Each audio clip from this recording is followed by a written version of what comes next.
एक समय की बात है। एक छोटे से गांव में दो दोस्त रहते थे, राहुल और विजय। दोनों एक दूसरे के बहुत अच्छे मित्र थे, लेकिन स्वभाव में एकदम अलग थे। राहुल बहुत धैर्यवान और समझदार था, जबकि विजय जल्दबाज और थोड़ा स्वार्थी था। एक दिन दोनों को एक बड़े जंगल से होकर दूसरी ओर के गांव जाना था। जंगल घना और खतरनाक था, लेकिन उनके पास कोई और रास्ता नहीं था।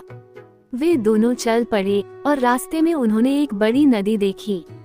नदी को पार करने के लिए उनके पास एक ही रास्ता था, एक पुराना लकड़ी का पुल। राहुल ने सावधानी से सोचा और विजय से कहा, हमें धीरे धीरे और ध्यान से इस पुल को पार करना चाहिए। ये पुराना है और कहीं टूट न जाए। लेकिन विजय जल्दबाजी में था। उसने राहुल की बात को नजरअंदाज किया और कहा, मैं तो जल्दी से पार कर लेता हूँ, तुम्हें जितना समय लगे तुम उतना लगाओ। विजय तेजी से पुल पर चलने लगा और अचानक एक बोर्ड की लकड़ी टूट गई। वह लगभग नदी में गिरने वाला था, लेकिन किसी तरह वह वापस खींच गया और किनारे पर आ गया। राहुल ने देखा और सोचा कि अब विजय को सबक मिल गया होगा। राहुल धीरे धीरे और ध्यानपूर्वक पुल को पार कर फ्री रह गया।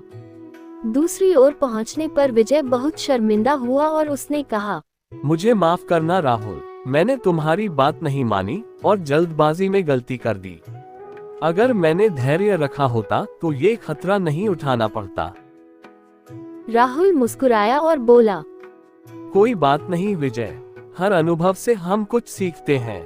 धैर्य और समझदारी से ही हम सही निर्णय ले सकते हैं।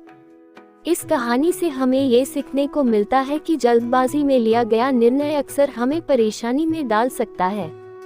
धैर्य, समझदारी और सोच विचार से कार्य करने से हम बड़ी से बड़ी मुश्किल को आसानी से पार कर सकते हैं।